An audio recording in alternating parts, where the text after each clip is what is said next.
और internet PTCL वाले दोनों का। ओके जी, again I think my screen is getting shared. तो लास्ट टाइम तक हमने ये पढ़ा था कि एक्सप्रेस का बेसिक सर्वर हम जो है वो कैसे बनाते हैं। तो that is kind of like this, not this, right this, right this. तो इसमें मैंने कहा था कि ऐप के ऑब्जेक्ट में आपके पास फंक्शंस होते हैं। मिसाल के तौर पे आपके पास एक लिसन का फंक्शन होता है जो आप सबसे पहले नॉर्मली कॉल करते हैं। इसका कॉन्सेप्ट ये है कि सर्वर का क्या काम है, दो तीन काम मैंने कहा था। Server should be able to receive the request sent by the client, should be able to interpret the request and should be able to actually prepare the response and send the response back to the client. तो इसका मतलब है in order to be able to receive the request, server should be actively listening the requests. Server को हमेशा क्या होना चाहिए, actively requests को लिसन करना चाहिए। तो ये लिसन का function basically allows the server to make it capable to listen any incoming request. अच्छा, क्योंकि हम ये जो एप्लीकेशन बनाना चाह रहे हैं, वेब एप्लीकेशन बनाना चाह रहे हैं और सर्वर जो है वो from around the globe internet के जरिए रिक्वेस्ट को एक्सेप्ट करेगा या रिसीव करेगा। तो यहाँ मैं स्टूडेंट को एक मिसाल देता हूँ कि अच्छा पहले ये सुन लें कि ये बेसिकली दो पैरामीटर लेता है। पहला पैरामीटर कोई भी पोर्ट नंबर लेता है। मिसाल के तौर पे मैं इसे कह देता हूँ जी कि 8000। मैं एक्सप्लेन करता हूँ पोर्ट क्या है। और दूसरा पैरामीटर कोई भी कॉल बैक फंक्शन लेता है। उस कॉल बैक फंक्शन को आप बेशक स्ट्रेट अवे कुछ भी ना लिखें या कुछ सिंपली लिख दें जी कि सर्वर इज रनिंग। ठीक, आपके नेटवर्क में, आपके कंप्यूटर में एक वक्त में कई सारी नेटवर्क एप्लीकेशंस रन होती हैं। मिसाल के तौर पे अगर लेट सपोज मैं अगर यहाँ पे देखूं तो मैंने इसी सिस्टम पे गूगल मीट भी चलाया हुआ है, इसी सिस्टम पे व्हाट्सएप भी चलाया हुआ है, इसी सिस्टम पे मैसेंजर भी खोल लूं, इसी सिस्टम पे डिस्कॉर्ड भी खोल लूं, इसी सिस्टम पे कुछ और भी खोल लूं। तो ये सारी की सारी एप्लीकेशंस किससे बात कर रही होंगी, इंटरनेट से बात कर रही होंगी। तो क्या कभी ऐसा पॉसिबल है, हुआ है या ऐसा पॉसिबल है कि मैं टीम्स में मुझे कोई मैसेज भेजे और वो मुझे जाके व्हाट्सएप में रिसीव हो, या व्हाट्सएप में मुझे कोई मैसेज भेजे और वो जाके मैसेंजर में, फेसबुक के मैसेंजर में रिसीव हो? ऐसा पॉसिबल नहीं है। क्यों पॉसिबल नहीं है? हालांकि मैं सेम सिस्टम पे हूं और जो इंटरनेट से मेरा सिस्टम कम्युनिकेट कर रहा है, इंटरनेट का चैनल तो एक ही है। फिर how it becomes possible for the different application to keep all the messages और the communication separate from each other? Skype पे जो कम्युनिकेशन होगी वो सेपरेट होगी। तो इसका जवाब ये है कि जैसे आपके सिस्टम में ना बहुत सारी फिजिकल पोर्ट्स होती हैं। फिजिकल पोर्ट्स का मतलब वो चैनल, वो रास्ता जिसके साथ आप कीबोर्ड को, माउस को, प्रिंटर को या जो जितनी भी पैराफेरल डिवाइसेज हैं उनको क्या करते हैं, कनेक्ट करते हैं। तो जो ही मैंने माउस को सिस्टम के साथ कनेक्ट किया, my mouse started communicating with the system. Got it? बिल्कुल इसी तरह एक दूसरी पोर्ट होगी, उस पोर्ट में मैं कीबोर्ड को कनेक्ट करूंगा तो कीबोर्ड मेरा सिस्टम से कम्युनिकेट करना शुरू कर देगा। तो इसका मतलब ये है कि there are numbers of yeah, numerous of different physical ports that allow uh, that allow our devices to communicate with the system. तो वो तमाम की तमाम पोर्ट्स डेडिकेटेड है हर एक पेरिफेरल डिवाइस के साथ कम्युनिकेट करने के लिए। तो ये पोर्ट्स हैं, इनको हम कहते हैं फिजिकल पोर्ट्स, जो हर सिस्टम के साथ होती हैं। नेटवर्किंग की जुबान में लॉजिकल पोर्ट को डिस्कस किया जाता है। यानी जैसे ये फिजिकल पोर्ट्स हैं, आपके एक सिस्टम में नेटवर्किंग की टर्मिनोलॉजीज में 65,536 पोर्ट्स अवेलेबल होती हैं और वो लॉजिकल पोर्ट्स अवेलेबल, वो ये फिजिकल पोर्ट्स नहीं होती। तो पोर्ट बेसिकली क्या होती है? Port is a gateway for the communication. Port क्या होती है? एक गेटवे जिसके थ्रू कम्युनिकेशन पॉसिबल होती है। तो जो मैंने मिसाल दी कि अगर आपके सिस्टम में 4 या 5 नेटवर्क एप्लीकेशन रन हो रही हो, तो ऐसा कभी भी नहीं होता कि वो जो डिफरेंट एप्लीकेशन है वो आपस में एक दूसरे के साथ क्या करें, कन्फ्लिक्ट करें। ऐसा क्यों नहीं होता? इसकी रीजन ये है कि जब वो एप्लीकेशन बनाने वालों ने अपनी एप्लीकेशन के लिए एक लॉजिकल पोर्ट को कॉन्फ़िगर किया होता है कि मेरी एप्लीकेशन जब भी किसी के मैसेज को या नेटवर्क की रिक्वेस्ट को लिसन करेगी तो वो किसी खास पोर्ट पे लिसन करेगी। समझ आई बात? तो जैसे मैंने यहां दिया ना 8000 पोर्ट, तो आप मुझसे पूछ सकते हैं जी आपने 8000 पोर्ट नंबर क्यों दिया? तो ये जरूरी नहीं है 8000, आप कोई भी पोर्ट नंबर दे सकते हैं from 0 to 65,536 with one exception.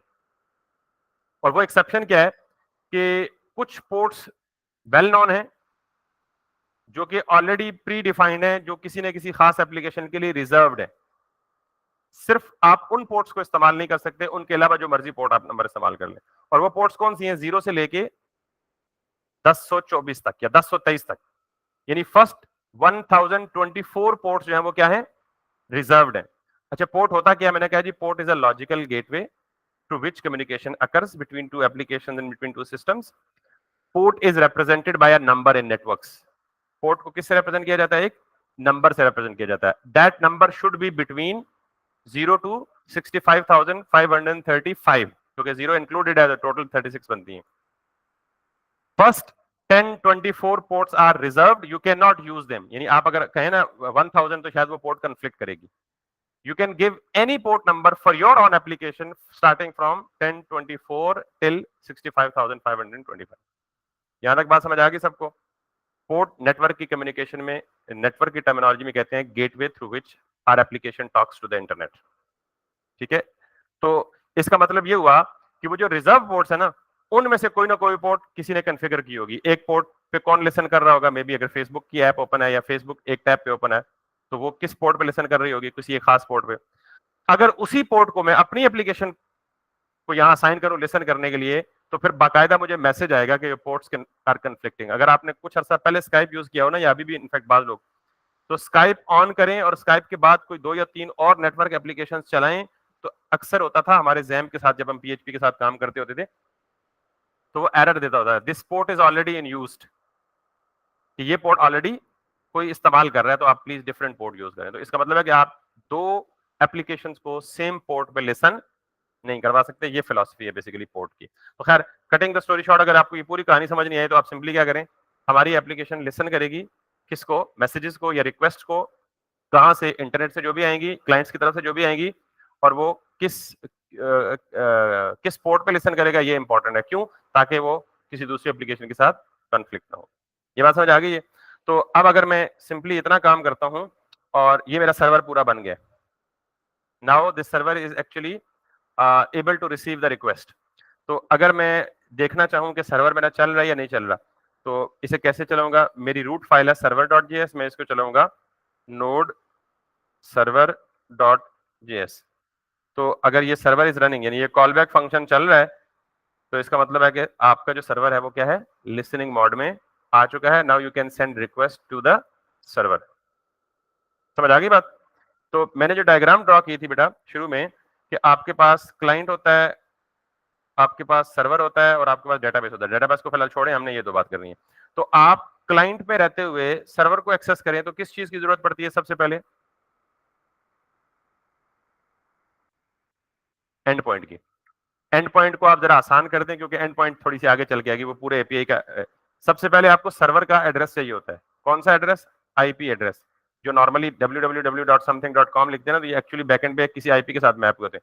तो इसका मतलब है कि अभी जो मैं सर्वर बना रहा हूं, ये किसी किसी लाइव रिमोट सर्वर पे तो नहीं की बात तो नहीं हो रही। मेरा लोकल सिस्टम ही क्या कैसे वर्क कर रहा है? एज अ सर्वर वर्क कर रहा है।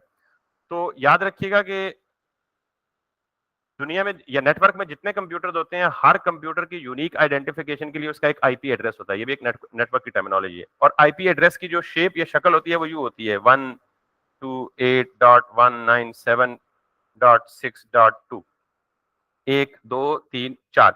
ये 4 नंबर्स सेपरेटेड बाय डॉट्स, ये क्या होता है? Basically IP address. और आईपी एड्रेस क्या होता है? पूरे नेटवर्क पे हर सिस्टम का अपना एक यूनिक आईपी एड्रेस होता है। अगर आपने उस सिस्टम से बात करनी होगी तो आपको क्या चाहिए होगा? आईपी एड्रेस चाहिए होगा। ठीक है, आईपी एड्रेसेस बहुत सारे हो सकते हैं, करोड़ों अरबों में हो सकते हैं। जाहिर है तभी तो पॉसिबल है, दुनिया में हर हर कंप्यूटर का नहीं, हर नोड, हर डिवाइस का आईपी होता है। नोड का मतलब आपका कोई प्रिंटर है, प्रिंटर का भी कोई आईपी एड्रेस होगा, अगर आपने वाईफाई के साथ उसको कनेक्ट करना है। ठीक है, कोई और डिवाइस है, कोई स्मार्ट डिवाइस या स्मार्ट अप्लायंसेस आपके घरों में लगी हुई है, वो उनका भी क्या होगा? उनसे बात करने के लिए कोई ना कोई उनका आईपी एड्रेस होगा। खैर, तो इसका मतलब है कि मेरा यही लोकल सिस्टम बतौर सर्वर ट्रीट हो रहा है। तो अगर मैं लोकल सिस्टम को एक्सेस करना चाहूं, तो याद रखिएगा, जिस तरह मैंने कहा ना पोर्ट नंबर कुछ रिजर्व्ड होते हैं, इस तरह कुछ आईपी एड्रेसेस भी रिजर्व्ड होते हैं। कुछ आईपी एड्रेसेस भी क्या होते हैं? तो उनमें से एक है 127.0.0.1। ये आईपी एड्रेस पूरी दुनिया में जहां भी देखें तो इसे हम कहते हैं लूप बैक एड्रेस क्या कहते हैं, यानी ये आपके लोकल सिस्टम का एड्रेस होता है। अगर आपने अपने सिस्टम में ही कोई रिक्वेस्ट भेजनी है, उसी को हिट करना है, तो आप कहां हिट करेंगे, 127.0.0.1। This is called as loop back address. Loop back इसे क्यों कहते हैं कि इस एड्रेस पे आप कोई भी रिक्वेस्ट भेजेंगे तो वो रिक्वेस्ट घूम फिर के कहां आएगी, आपके अपने कंप्यूटर में। वैसे तो आईपी एड्रेस आप जब भी देते हैं तो आईपी एड्रेस किसी रिमोट सिस्टम का देते हैं ना, तो जब रिमोट सिस्टम का देते हैं तो जिस सिस्टम का वो आईपी एड्रेस होता है, हम जाके उससे क्या हो जाते हैं, कनेक्ट हो जाते हैं। तो अगर 127.0.0.1 देंगे तो इसे हम क्या कहेंगे, this is a loop back address. अगली बात, तो इसका मतलब है अगर हमारा लोकल सिस्टम है तो लोकल सिस्टम तक एक्सेस करने के लिए हमें क्या चाहिए होगा, 127.0.0.1। अब लोकल सिस्टम पे तो बहुत सारी और एप्लीकेशन भी लिसन कर रही होती हैं, तो इसके साथ कॉलन देकर, यानी आईपी के साथ कॉलन सिंबल के साथ आप पोर्ट नंबर लिखते हैं, जिससे आपको यह फर्क पता लगता है कि आप अपने सिस्टम पे तो आ चुके हैं, इस सिस्टम के अंदर किस एप्लीकेशन में जाना है आपने, तो वो एप्लीकेशन की पहचान कैसे होगी, पोर्ट नंबर के थ्रू।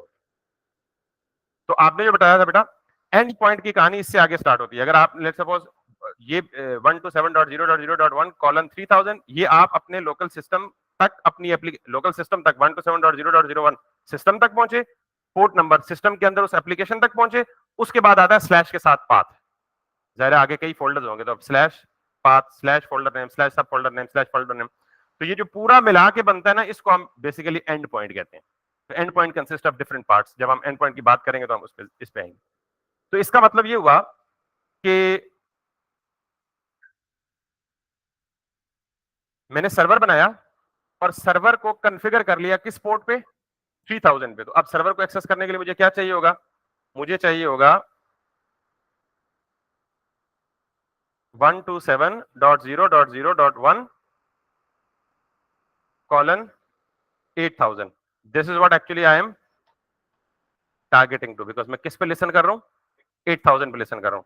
तो अब अगर मैं यहां पे इसे हिट करूंगा तो मुझे एरर देगा या कोई रिस्पॉन्स नहीं देगा, वो कह रहा है कैन नॉट गेट, यानी रिक्वेस्ट चली गई है, रिक्वेस्ट सर्वर पे पहुंच गई है, यह कह रहा है कुछ है ही नहीं, क्या लाऊं। तो मैंने आपको कहा था कि अगर मैं नॉर्मली बाय डिफॉल्ट कोई यूआरएल सेंड करूं, जैसे मैंने कहा था फेच, और फेच के अंदर क्या डाला था, एक यूआरएल एंड पॉइंट, तो वो कौन सी रिक्वेस्ट होती है बाय डिफॉल्ट, गेट रिक्वेस्ट होती है। तो ये कह रहे हैं यार मैं गेट रिक्वेस्ट करने की ट्राई कर रहा हूं, लेकिन मैं कुछ गेट नहीं कर पा रहा, क्योंकि वहां पे कुछ है ही नहीं, सर्वर कुछ सर्व ही नहीं कर रहा, सर्वर कुछ सर्व ही नहीं कर रहा। तो दैट कम्स, यानी हमारा सर्वर ठीक चल गया। अब हम चलते हैं और यहाँ पे कुछ चीज करते हैं। नॉर्मली जब आप सर्वर तक पहुंच जाते हैं ना, अभी आप कहां तक पहुंचे हैं, सर्वर तक पहुंचे हैं, यानी सर्वर की मशीन तक पहुंचे हैं। नॉर्मली जब आप सर्वर को एक्सेस करते हैं तो आप सर्वर तक का एड्रेस काफी नहीं होता, सर्वर का एड्रेस तो आप ठीक है उस तक पहुंच चुके हैं, लेकिन आगे जाना आपने उस सर्वर के किसी फोल्डर में जाना है, सर्वर के किसी फोल्डर में जाना है, किसी पाथ में जाना है। तो उसके लिए हम खुद पहले सर्वर को इस काबिल बनाते हैं कि जब भी कोई रिक्वेस्ट आए तो उस रिक्वेस्ट पे वो क्या सर्व करे, रिक्वेस्ट पे क्या सर्व करे। सर्व का मतलब क्या है, मैं अगर यहां पे लिखूं ना ऐप डॉट गेट, और अगर आपको ये चीज भूल जाए या ना पता हो, तो मैंने कल आपको कहा था कि आप डॉक्यूमेंटेशन साथ ओपन रखें, तो you can actually still follow that documentation. अगर आप ये देखें तो ऐप डॉट गेट, तो वंस अगेन ऐप के अंदर डॉट गेट है, ये दो पैरामीटर लेता है। दोनों में से पहला पैरामीटर होता है कोई पाथ और दूसरा पैरामीटर होता है कोई कॉल बैक फंक्शन। और आपको पता है कॉल बैक फंक्शन को नॉर्मली हम किस नोटेशन में लिखते हैं, फैट एरो फंक्शन के। अगर हम फैट एरो ना लिखे, नॉर्मल फंक्शन लिख दें तब भी चलेगा, लेकिन एनोनिमस फंक्शन होना चाहिए। एनोनिमस फंक्शन कौन सा होता है, ऐसा फंक्शन जिसका नेम नहीं होता। क्योंकि जब भी आप किसी फंक्शन को बतौर कॉल बैक ट्रीट करते हैं तो it should not be a named function, it should not be a, it should be a call back function, it should be a anonymous function. तो एनोनिमस फंक्शन या तो fat arrow function हो सकता है या फिर नॉर्मल फंक्शन हो सकता है। किसी को पता है फैट एरो फंक्शन और नॉर्मल फंक्शन में क्या डिफरेंसेस है, इंटरव्यू क्वेश्चन है। आपसे अक्सर कोई इंटरव्यू पूछता है जी कि फैट एरो फंक्शन और नॉर्मल फंक्शन कोई डिफरेंस है या नहीं है कौन सा? नहीं, वो तो दोनों को कॉल करना पड़ता है। सॉरी, नहीं ये तो मतलब सादा, मतलब सादे लोगों वाला डिफरेंस है ना, टेक्निकल डिफरेंस। चले खैर उसको बाद में बताएंगे, मुझे याद करिएगा किसी टाइम पे। दो तीन डिफरेंसेस ऐसे होते हैं जो काफी सारे प्रोफेशनल लोगों को भी नहीं पता होते कि क्या डिफरेंसेस हैं या हैं भी या नहीं है। एनीवेज, तो अब बेसिकली मैंने सर्वर पे राउट डिफाइन कर लिया। राउट किसको कहते हैं? पाथ को कहते हैं, रास्ते को कहते हैं। जैसे मैंने कहा ना कि आपने 127.0.0.1:8000 सर्वर तक पहुंच गए। अब उस सर्वर के अंदर बहुत सारे फोल्डर्स हैं, बहुत सारे सब फोल्डर्स हैं, बहुत सारी फाइल्स हैं, बहुत सारी वीडियोस हैं, बहुत सारी ऑडियोज हैं, बहुत सारी पिक्चर्स हैं, सब कुछ हो सकता है। आपने उस फोल्डर के किस हिस्से को एक्सेस करना है, किस फोल्डर को एक्सेस करना है, क्या करना है? फिर फोल्डर के अंदर सब फोल्डर भी हो सकते हैं, नेस्टेड फोल्डर भी हो सकते हैं। तो ये आप कैसे बताते हैं? राउट के जरिए। राउट इस पाथ, जैसे आप अक्सर सुनते हैं जी फलां गाड़ी का कौन सा राउट है, तो राउट का मतलब क्या होता है? बेसिकली पाथ ही होता है। तो किस चीज का पाथ? सर्वर पे पहुंच के आगे उसकी किस डायरेक्टरी में जाना है आपको, उस चीज का पाथ, किस राउट पे जाना है। तो ऐप डॉट गेट दो पैरामीटर लेता है। पहला पैरामीटर क्या होता है नॉर्मली? राउट। और राउट क्या होता है? सर्वर के अंदर किसी जगह पे पहुंचने का पाथ। और दूसरा पैरामीटर क्या होता है? Basically call back function. तो इस कॉल बैक फंक्शन में मैं फिलहाल ये जो कॉल बैक फंक्शन है ये हमेशा दो ऑब्जेक्ट्स लेता है एज एन आर्ग्यूमेंट। वो हमेशा तीन लेता है।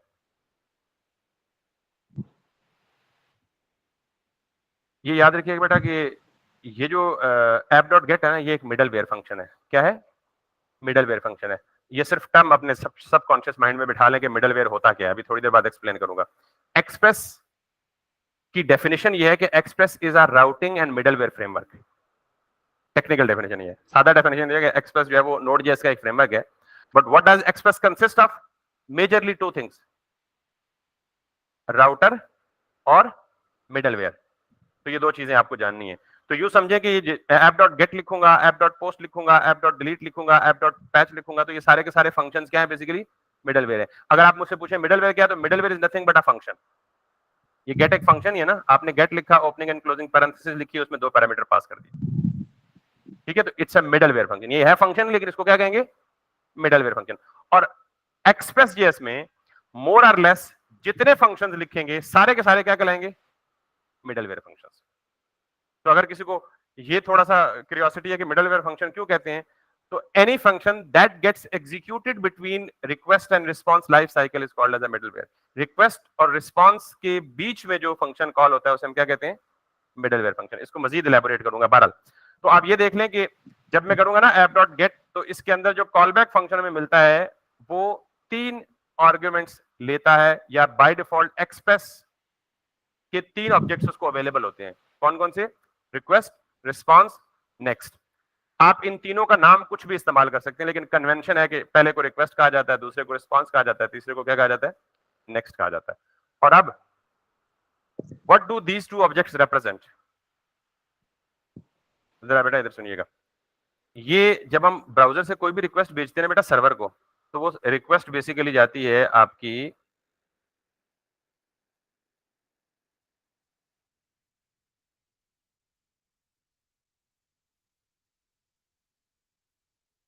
यहाँ पे। बेसिकली सारी रिक्वेस्ट शो हो रही होती हैं, और अगर वो रिक्वेस्ट शो होती है तो मैं आपको दिखाता उस रिक्वेस्ट की बॉडी कैसे होती है। अभी थोड़ी देर में मैं आपको दिखा दूंगा वो कैसी होती है बॉडी। बल मैं यहाँ से अगर दिखा दूं आपको किसकी रिक्वेस्ट होगी।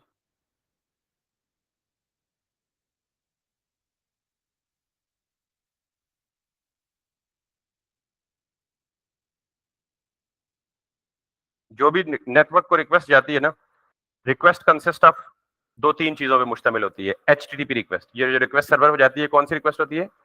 HTTP request. एचटीटीपी रिक्वेस्ट के तीन हिस्से मेजरली होते हैं। एचटीटीपी रिक्वेस्ट हेडर्स, ये रिस्पॉन्स हेडर है, नीचे रिक्वेस्ट हेडर भी होगा। Request headers, HTTP response header, तो मैं तो अभी सिर्फ रिक्वेस्ट की बात कर रहा हूँ, रिस्पॉन्स को छोड़ दें।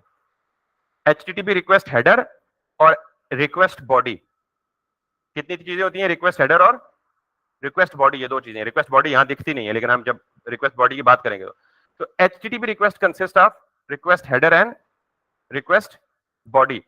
तो इसमें बहुत सारी इंफॉर्मेशन होती है, जिसमें कुछ इंफॉर्मेशन अभी हमारे काम की है और कुछ इंफॉर्मेशन साथ साथ हमें जो है ना वो जब हम उसका जिक्र करेंगे तो हमें उसका पता चलेगा।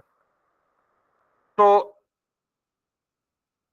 ये जो ऑब्जेक्ट है रिक्वेस्ट का, सुन लें, रिक्वेस्ट की जो इंफॉर्मेशन हमें या एचटीटीपी रिक्वेस्ट की जितनी भी इंफॉर्मेशन होती है वो सारी की सारी हमें सर्वर में आके कहां मिलती है? रिक्वेस्ट के ऑब्जेक्ट में। यानी इस रिक्वेस्ट की टाइप क्या है, इस रिक्वेस्ट की यूआरएल क्या है, इस रिक्वेस्ट में डाटा कौन सा आ रहा है, इस रिक्वेस्ट का कोड क्या है, और इस रिक्वेस्ट में बाकी क्या क्या चीजें, ये सारी मालूमात जो आपको यहाँ नजर आ रही है, रिक्वेस्ट हेडर, ये सारी की सारी मालूमात ये किस में जाती है, रिक्वेस्ट के हेडर में। और रिक्वेस्ट में request consist of request header and request body. इसके अलावा भी बहुत सारी चीजें होती है, दो प्राइमरी होती है, रिक्वेस्ट हेडर और रिक्वेस्ट। तो रिक्वेस्ट की जो भी इंफॉर्मेशन होती है वो हमें कहां मिलती है, इस रिक्वेस्ट के ऑब्जेक्ट में। इसी तरह जब सर्वर रिस्पॉन्स भेजता है तो रिस्पॉन्स की भी इसी तरह, अभी आपने देखा रिस्पॉन्स हेडर भी होता है, रिस्पॉन्स की भी बॉडी होती है। तो रिस्पॉन्स की जो भी इंफॉर्मेशन होती है वो सारी की सारी हमें किस में मिलती है, रिस्पॉन्स के ऑब्जेक्ट में। और नेक्स्ट एक फंक्शन है, अगेन मिडलवेयर फंक्शन है। ये क्या करता है, एक मिडलवेयर से दूसरे मिडलवेयर को कंट्रोल ट्रांसफर करने के लिए इस्तेमाल होता है। जब यूज करेंगे तब पता चलेगा। फिलहाल आप सिर्फ रिक्वेस्ट और रिस्पॉन्स को देखें, इसको मिटा ही दें, जब इसको जरूरत पड़ेगी दोबारा आएंगे। तो इसका मतलब ये है कि हमारा जो बैकएंड का मॉडल है वो रिक्वेस्ट रिस्पॉन्स मॉडल है। Client will make a request, server will send a response. तो अगर आपको सर्वर पे जाके रिक्वेस्ट की सारी इंफॉर्मेशन चाहिए तो कौन देगा, रिक्वेस्ट ऑब्जेक्ट। अगर आपको रिस्पॉन्स की इंफॉर्मेशन चाहिए तो कौन देगा, रिस्पॉन्स का ऑब्जेक्ट। तो मैं ये चाहता हूं कि जब भी यूजर एबीसी राउट पे रिक्वेस्ट डाले, ये वाला फंक्शन एग्जीक्यूट कर दो, और इस फंक्शन में क्या करो, रेस कुछ भी ना करो, लॉग हेलो। ठीक, इसका मतलब ये है कि जब भी यूजर स्लैश एबीसी यूआरएल में इंटर करे तो आप ये वाला फंक्शन एग्जीक्यूट कर दो। जब ये वाला फंक्शन एग्जीक्यूट कर दो तो क्या होगा, कंसोल लॉग हेलो आएगा। ठीक है। एक और बात याद रखिएगा कि जब भी आप सर्वर की रूट फाइल में या सर्वर में कहीं भी चेंज करते हैं तो आपको सर्वर क्या करना पड़ता है, रीस्टार्ट करना पड़ता है, तभी वो चेंजेस विल टेक इफेक्ट। ठीक है, अदरवाइज आपकी वो चेंजेस इफेक्ट नहीं करेंगी। तो मैंने सर्वर को रीस्टार्ट किया, वापस यहाँ पे गया और वापस यहाँ पे आया, और मेरी यूआरएल क्या थी, स्लैश ABC, यही थी ना। मैंने एंटर किया तो ये रिक्वेस्ट मेरी हॉल्ट हो गई, पेंडिंग हो गई, मुअल्लक। ठीक है। तो ये क्यों हुआ, अगर आप यहाँ पे देखें तो रिक्वेस्ट सर्वर पे पहुंच गई है और हेलो भी आ गया है। इसका मतलब है कि जब भी ब्राउजर में ये पाथ आया स्लैश ABC, उसने ये वाला फंक्शन एग्जीक्यूट किया। ये फंक्शन एग्जीक्यूट किया तो उसके अंदर उसने क्या डिस्प्ले किया, हेलो, यहाँ पे आ गया। लेकिन फ्रंट एंड को उसने वापस कोई रिस्पॉन्स नहीं भेजा। तो याद रखिएगा कि एक्सप्रेस जेएस में आपका रिक्वेस्ट रिस्पॉन्स साइकिल कभी ब्रेक नहीं होना चाहिए, अदरवाइज ये हालात होंगे। रिक्वेस्ट रिस्पॉन्स साइकिल कभी ब्रेक, तो ये साइकिल कहां ब्रेक हो रहा है, मेरी रिक्वेस्ट गई तो थी लेकिन रिस्पॉन्स वापस नहीं आया। जब रिस्पॉन्स वापस नहीं आया तो रिक्वेस्ट रिस्पॉन्स साइकिल कंप्लीट नहीं हुआ तो ये क्या हो रहा, ये हॉल्ट रहेगी और कुछ टाइम के बाद आएगी request time out, your server is not responding. तो सर्वर कैसे रिस्पॉन्ड करे, हमने उसे कहा ही नहीं कि रिस्पॉन्स भी को भेजना है। बात समझ आ गई है। तो ये अक्सर लोग इसमें स्टक रहते हैं, तो ये आप शुरू में ये चंद चीजें याद रख लें। मुझे पता है मैं थोड़ी सी थ्योरी में जा रहा हूँ, लेकिन ये थ्योरी बेटा जरूरी है आपका बैकग्राउंड स्टैब्लिश करने के लिए। सबसीक्वेंट क्लासेस में आपको पता है कि थ्योरी कम होती है, लेकिन अगर ये चीजें पता नहीं होगी तो आपको फ्लो नहीं पता चलेगा, कहाँ क्या हो रहा है, क्या जा रहा है, क्या आ रहा है। स्पेशली जो टर्मिनोलॉजी यूज कर रहा हूँ, मिडलवेयर क्या होता है, राउट क्या होता है, राउट।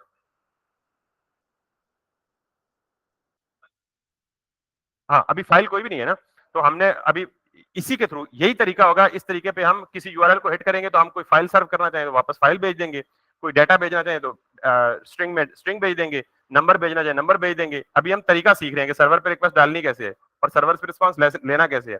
ये तरीका बाद में पढ़ेंगे कि हम अगर इस रिक्वेस्ट पे वापस फाइल भेजना चाहें वो भी भेज सकते हैं, स्ट्रिंग डाटा भेजना चाहें वो भी भेज सकते हैं, न्यूमेरिक भेजना चाहें, ऑब्जेक्ट भेजना चाहें, अरे भेजना चाहें, अरे ऑफ ऑब्जेक्ट भेजना चाहें, जिस किस्म का मर्जी डाटा भेजना चाहे भेज।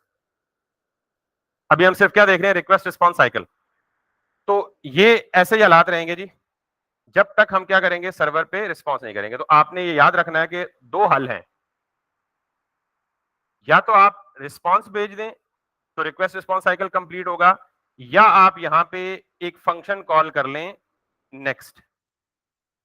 तो नेक्स्ट क्या करता है, अगर ये नेक्स्ट ये तीसरा पैरामीटर है, अभी हम इसे यूज नहीं करेंगे लेकिन इसका मतलब समझ। अगर मैं नेक्स्ट लिख दूं तो अब ये सर्वर क्या कहेगा, ठीक है यार, मेरी वजह से तुम हाल्ट ना हो, मैं तुम्हें अलाउ करता हूं, तुम अगला फंक्शन कोई अवेलेबल है तो उसको एग्जीक्यूट कर दो।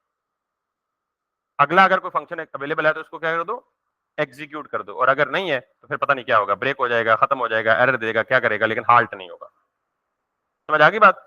तो नेक्स्ट क्या करता है, जब रिक्वेस्ट रिस्पॉन्स साइकिल कंप्लीट ना हो, किसी वजह से आपके पास रिस्पॉन्स ना भेजना हो, बल्कि एक फंक्शन से कंट्रोल को दूसरे फंक्शन में ट्रांसफर करना हो, तो आप क्या इस्तेमाल करते हैं? नेक्स्ट।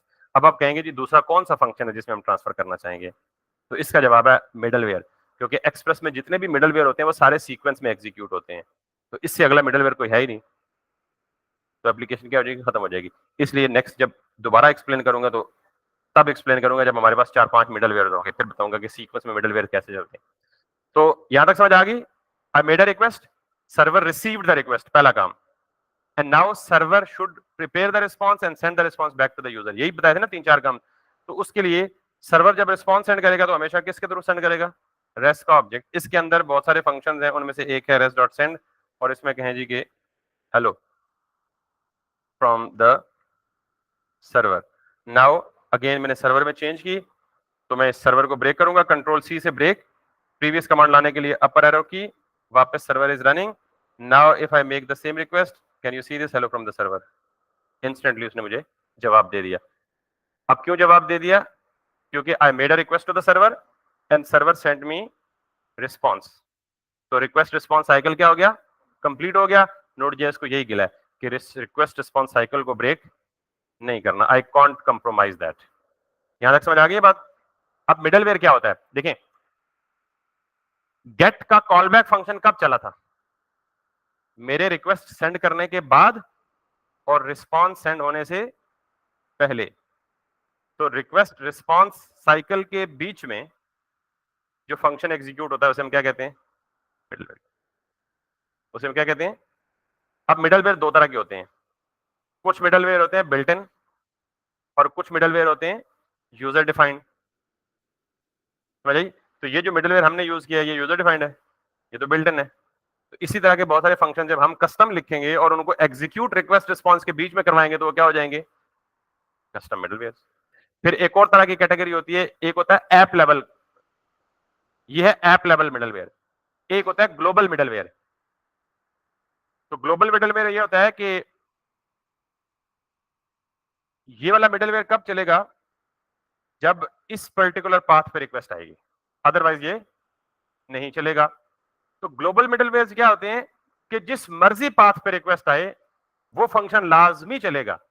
यानी हम एक ऐसा मिडलवेयर लिखें कि जो किसी पर्टिकुलर पाथ का डिपेंडेंट ना हो, बल्कि सर्वर पे जो भी रिक्वेस्ट आए वो मिडलवेयर लाजमी ट्रिगर हो जाए, तो उसको हम क्या कहेंगे? Global middleware. जब जिक्र करेंगे तो उसकी बात करेंगे। बहरहाल अभी तक ये समझ आ गई बात सबको? रिक्वेस्ट रिस्पॉन्स साइकिल कैसे। तो अब यहां से आप सेंड करें तो यहां से आप अपना स्ट्रिंग भेज सकते हैं, नंबर भेज सकते हैं, बहुत कुछ भेज सकते हैं। नॉर्मली हम क्या करते हैं, इसका एक और फंक्शन होता है जेसन।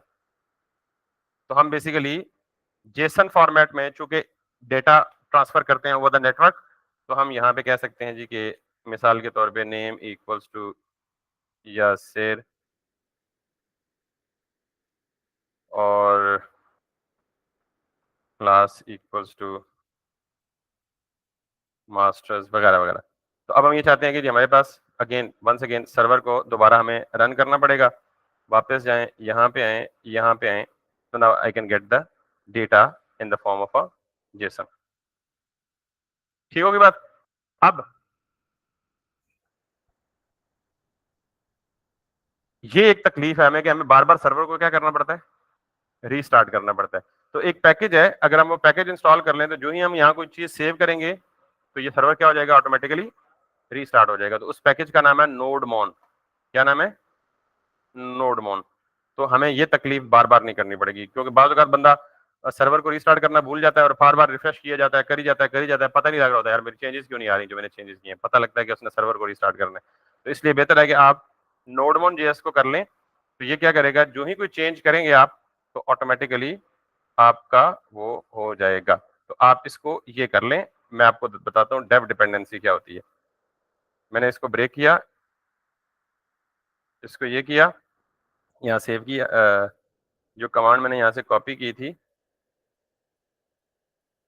उसको मैंने यहाँ किया। तो अब ये देखिए npm इंस्टॉल, पहले एक फ्लैग हमने पढ़ा था डैश डैश सेव, अब है dash dash save dash dev. ये जो नोडमोन की डिपेंडेंसी है ना, ये हमें प्रोडक्शन में नहीं चाहिए, ये हमें सिर्फ ड्यूरिंग द डेवलपमेंट चाहिए, हमारी अपनी ईज के लिए, सर्वर को रिस्टार्ट करने के लिए। तो ऐसी डिपेंडेंसी जो हमारी ऐप कि जिसका ताल्लुक हमारी ऐप के प्रोडक्शन से नहीं है, यानी जब हम लाइव डिप्लॉय करेंगे तो इस डिपेंडेंसी का कोई काम नहीं है। इस डिपेंडेंसी का काम कब तक है, जब हम तक डेवलप करेंगे। तो ऐसी तमाम डिपेंडेंसीज को किस में रखें आप, डेव डिपेंडेंसीज, इनको क्या कहते हैं। अब अगर मैं इसे सेव करूंगा ना तो यहाँ पे एक लिस्ट बनी हुई है डिपेंडेंसीज की। डिपेंडेंसीज का मतलब मेन एप्लीकेशन, मेन डिपेंडेंसीज जिन पर मेरी एप्लीकेशन डिपेंड कर रही है। और डेव डिपेंडेंसी अगर मैं रन करूंगा तो यहाँ पे एक और की बन जाएगी डेव डिपेंडेंसी के नाम से, और डेव डिपेंडेंसी में वो सारी डिपेंडेंसी रखेंगे जो ड्यूरिंग द डेवलपमेंट रिक्वायर्ड है ओनली। ठीक है, so let's see, can you see this, dev dependencies, और इसमें क्या आ गया, नोड मोन। तो मेन डिपेंडेंसीज किस लिए होती हैं, जिन पर आपकी एप्लीकेशन डिपेंड कर रही होती है, उसके बाद आपकी एप्लीकेशन चलती नहीं है।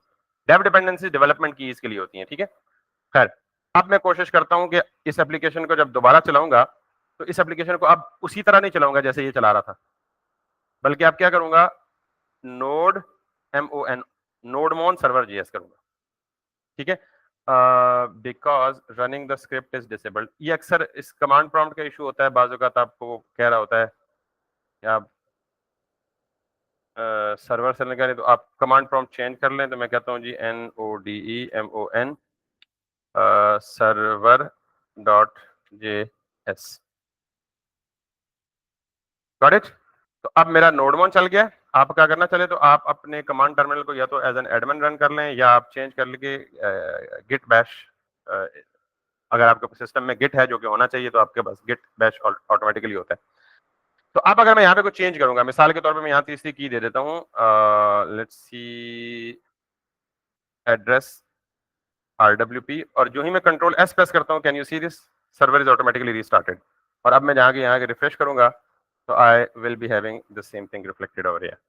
तो ये बेसिकली आपका request response life cycle complete हो गया एक एक्सप्रेस की बेसिक एप्लीकेशन के अंदर, साथ में नोड मोन वगैरह भी आपने इंस्टॉल कर लिया। अब एक और चीज है इसके लिए कि ये कमांड मुझे हर टाइम रन करनी पड़ेगी जब भी मुझे एप्लीकेशन चलानी है। तो मैं नॉर्मली क्या करते हैं, एक्सपर्ट डेवलपर्स की जितनी भी कम, अभी तो ये कमांड छोटी सी है, बाद होता है कि आपको बहुत कॉम्प्लेक्स कमांड, बहुत सारे फ्लैग साथ देने पड़ते हैं। तो आपको जब भी एप्लीकेशन रन करनी होती है पूरी की पूरी कमांड लिखनी पड़ती है मैनुअली, हार्ड कोडेड, बहुत मतलब बाजुकात याद नहीं भी रहती बंदे को। उस काम के लिए आप पैकेज जेसन में आए अपनी आसानी के लिए, और ये जो स्क्रिप्ट का फोल्डर है ना, इस स्क्रिप्ट के फोल्डर के अंदर यहाँ पे आप कोई भी कीवर्ड दें डेव, और उसके साथ ये कमांड दे दें।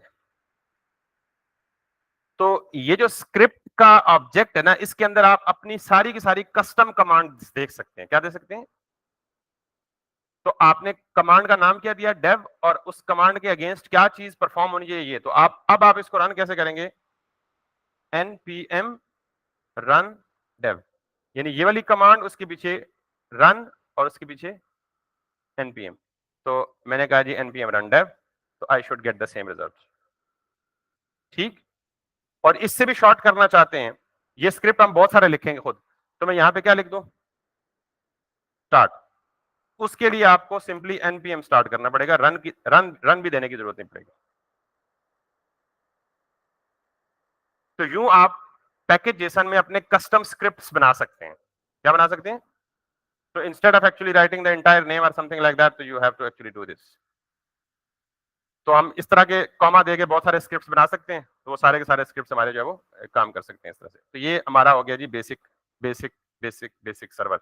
इसी तरह आप जितने भी राउट्स बनाएंगे, मिसाल के तौर पे मैं इसे कह देता हूं जी कि XYZ, और यहाँ पे कह देता हूँ जी कि प्रोडक्ट का, ये कोई प्रोडक्ट का टाइटल है, टेस्ट प्रॉड, ये उसकी कोई प्राइस है जिसको मैं दे दूं जी 45, और ये उसकी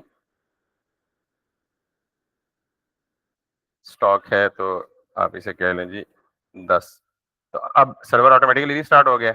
अब आप जाएं ABC में तो वही मिलेगा आपको, लेकिन XYZ में आपको क्या मिलेगा, दिस इज व्हाट। और आपने देखा था कि हमने जो फेक स्टोर API का डाटा सर्च किया था या फेच किया था, तो वो API इसी तरह का डाटा देती थी, ऐसे ही ना। लेकिन वो डेफिनेटली डेटा कहाँ से उठा के लाती है, डेटाबेस से उठा के लाती है। हमने अभी डेटाबेस को तो छेड़ा ही नहीं, हमने सिर्फ और सिर्फ क्या पढ़ा, client sends the request, server receives the request, understand the request, prepares the response, send the response back to the client. एक चीज आखिरी जो आज करके हम छुट्टी चाहते हैं कि ये जो चीज है ना, मैं अपनी बैकएंड को किस में टेस्ट कर रहा हूँ? ब्राउजर में टेस्ट कर रहा हूँ। किस में टेस्ट कर रहा हूँ? That may not always be the effective way, specially जब आप गेट रिक्वेस्ट तो सारी चल जाएंगी, जब आप रिक्वेस्ट में डेटा भी भेजना चाहेंगे तो ब्राउजर में आप नहीं कर सकते, यानी post request, patch request, put request, delete request browser से नहीं कर सकते। तो उसके लिए हम एपीआई टेस्टिंग के लिए एक टूल यूज करते हैं जिसे हम कहते हैं पोस्टमैन।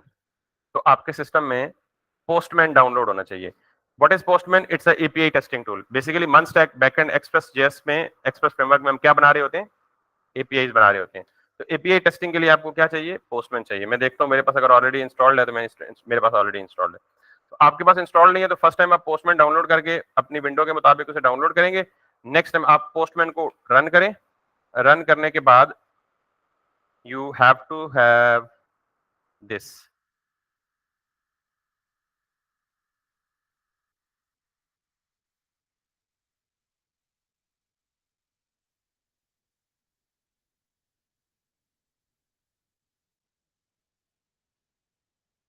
जब तक ये चलता, एक और छोटी सी चीज बतानी है आपको। आपकी एप्लीकेशन में जितनी भी चीजें एप्लीकेशन लेवल पे वेरिएबल है, वेरिएबल किस चीज को कहते हैं? जो चीज चेंजेबल होनी होती है। जो चीज क्या होती है? चेंजेबल होती है। पूरी ऐप लेवल पे जितनी भी चीजें वेरिएबल हैं, उनको आप हमेशा, जितनी भी चीजें वेरिएबल हैं एक, और जितनी भी चीजें सेंसिटिव हैं, sensitive information which you don't want to expose to the public. आपकी एप्लीकेशन का पासवर्ड है, आपने अगर ईमेल सेंड करनी है अपने स्क्रिप्ट के थ्रू, तो आपने ईमेल और पासवर्ड यूज करना होगा। आपने सीक्रेट्स यूज करने होंगे, पासवर्ड इंक्रिप्शन के एल्गोरिदम के लिए कोई सीक्रेट्स इस्तेमाल करने होंगे। तो बहुत सारी चीजें ऐसी हैं जो वेरिएबल भी हैं और जो सेंसिटिव भी हैं, हसास भी हैं, which you don't want to share to the public. क्योंकि अल्टीमेटली आपने प्रोजेक्ट को कहाँ शेयर करना होगा? गिटहब पे पब्लिश करना होगा, पोस्ट करना होगा, या अपने कोलैबोरेटर्स के साथ भी शेयर करना होगा मे बी, और फिर आपने गिटहब पे ऑटोमेशन के साथ उसको लाइव डिप्लॉय भी करना होगा। तो आपकी ऐप लेवल पे जितनी भी चीजें वेरिएबल हैं, वेरिएबल का मतलब चेंजेबल हैं और सेंसिटिव हैं, आपने उन्हें कोड के अंदर डायरेक्टली इंजेक्ट नहीं करना, डायरेक्टली नहीं लिखना। उन सारी चीजों को आपने एक सेंट्रलाइज्ड फाइल में मेंटेन करना है। और रिकमेंडेड वे ये है कि उस काम के लिए आपको एक फाइल चाहिए होती है, उसको कहते हैं .env। .env कहते हैं एनवायरमेंट वेरिएबल्स को। किसको कहते हैं? यानी पूरी एप्लीकेशन की कॉन्फ़िगरेशन के लिए जो आपको वेरिएबल्स चाहिए, वो आप सेंट्रल एक फाइल में रखेंगे और उसको आप क्या कहेंगे? .env। तो मिसाल के तौर पे अभी के लिए मेरे पास ऐसी कोई सेंसिटिव इंफॉर्मेशन है नहीं है, लेकिन ये चीज है जो वेरी कर सकती है।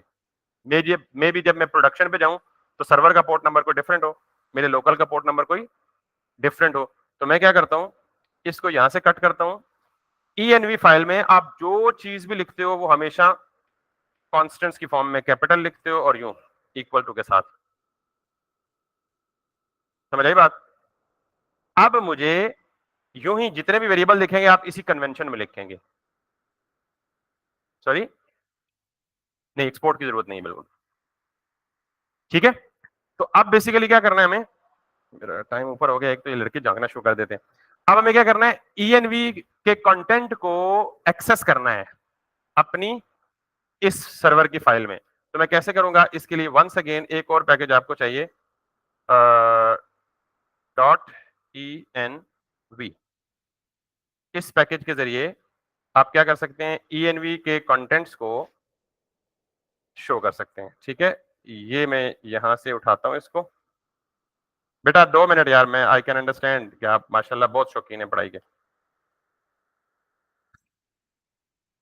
तो ये ईएनवी, और उसके बाद ईएनवी में जाएं तो ये आपको खुद ही रिकमेंडेड तरीका बताएगा। हम कौन सा तरीका इस्तेमाल कर रहे हैं जी? इंपोर्ट वाला सिंटेक्स यूज करेंगे हम। तो अगर आपने आर यूजिंग ES6, तो ES6 यूज करना है तो हम ये वाला यूज करेंगे। इसको जाके यहाँ पे करें import.env config, और उसके बाद आप सिंपली क्या करेंगे? यहाँ पे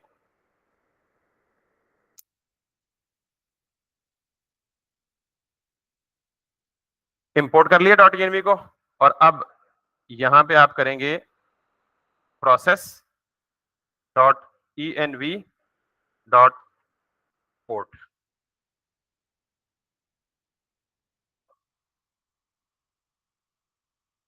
इट्स रनिंग। ये प्रोसेस क्या है, .env क्या है, .port क्या है? ये जो प्रोसेस है ये Node.js के मेन प्रोसेस को रिप्रेजेंट करता है। Node.js सिंगल थ्रेडेड एप्लीकेशन है और सिंगल थ्रेडेड एप्लीकेशन में एक प्रोसेस रन हो रहा होता है। उस प्रोसेस के अंदर की कोई इंफॉर्मेशन भी गेट करनी है तो आप किससे गेट करेंगे? प्रोसेस के ऑब्जेक्ट से। Got it? तो .env जो आप फाइल लिखते हैं और env की कॉन्फ़िगरेशन को इंपोर्ट करते हैं तो आपको उसी प्रोसेस के वेरिएबल में एनवायरनमेंट वेरिएबल की पूरी फाइल एक्सेसिबल हो जाती है। अब इसमें जितने भी वेरिएबल्स होंगे उसको कैसे एक्सेस करेंगे? डॉट से, env dot port, env dot password, env dot secret, env dot email secret, env dot jwt secret वगैरह वगैरह सारा कुछ इसी सॉरी प्रोसेस लिखेंगे ना, मतलब यही कह रहा हूँ process dot env dot port, ये सारा आई एम जस्ट शॉर्ट करने के लिए मैं बोल रहा हूँ। Process dot env dot something variable name जो भी होगा। तो अब अगर मैं इसे एक दफा रन करके देखूं, make sure nothing is breaking, yes everything is working.